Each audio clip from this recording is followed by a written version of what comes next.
আসসালামু আলাইকুম রহমতুল্লাহ বারকাতু। প্রিয় দর্শক, ইসলাম বিদ্বেষীদের মনে একটাই প্রশ্ন যে আল্লাহ থাকতে এত প্রাকৃতিক দুর্যোগ, বন্যা, ভূমিকম্প কেন? বা স্রষ্টা সৃষ্টিকেই সাহায্য করে না কেন? মানুষের এত বিপদের মধ্যে কেন পড়ে থাকে? তো আল্লাহ পাক নিজের এই প্রশ্নের উত্তর কোরআনে দিয়েছেন যে আমি তাদের মধ্যে বিভিন্নভাবে বিতরণ করি, নিয়ামত বিতরণ করি যেন তারা স্মরণ করে, কিন্তু অধিকাংশ লোক অকৃতজ্ঞতা ছাড়াই কিছু করে না। তাই আল্লাহ পাক সবাইকে সমানভাবে নিয়ামত বিতরণ করেছেন, এই বিশ্বাস আমাদের রাখা উচিত।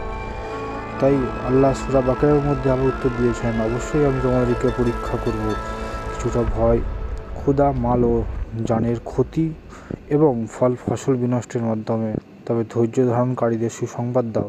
অর্থাৎ আল্লাহ আমাদের পরীক্ষা করবেন বিভিন্ন মাধ্যমে, কিছুটা ভয় দেখিয়ে, মাল ও জানের ক্ষতি করে, বা ফসল বিনষ্ট বা ফসল নষ্ট করে বিভিন্নভাবে আমাদেরকে উনি পরীক্ষা করবেন। তবে আমরা ধৈর্য ধরে তবে আমাদের উচিত হবে ধৈর্যের মাধ্যমে আল্লাহর পথে চলা এবং সিরাতুল মুস্তাকিমের পথে চলা। আমরা বিভিন্ন বিপদের মধ্যে পড়ব, অথচ একটা ইমানদার ব্যক্তির ইমান যেন আল্লাহর পথে থাকে এবং ধৈর্যের মাধ্যমে সেটা থাকে। তো আল্লাহ এই প্রশ্নের উত্তরে আরও সূরা আছে, তার মধ্যে সূরা আল মুহাম্মদের মধ্যে আল্লাহ পাক এই প্রশ্নের উত্তর আবার দিতে চেয়েছেন।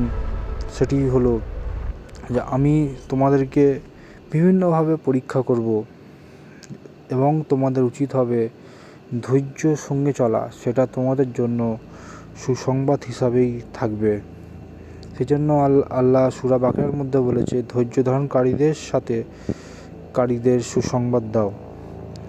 তো আল্লাহ সূরা মুহাম্মদের মধ্যে বলছেন, আমি অবশ্যই তোমাদেরকে পরীক্ষা করব যতক্ষণ না আমি জেনে নেই যে তোমাদের মধ্যে কে জিহাদকারী ও ধৈর্যশীল, এবং আমি তোমাদের কার্যাবলী পরীক্ষা করব।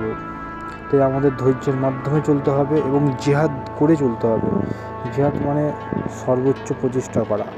আমি আমার ক্ষমতা দিয়ে যতটুকু প্রচেষ্টা করব ততটুকুই লাভ, এবং আমরা এভাবে চললে, সিরাতুল মুস্তাকিমের পথে চললে আমরা পরবর্তীতে জান্নাতবাসী হতে পারবো।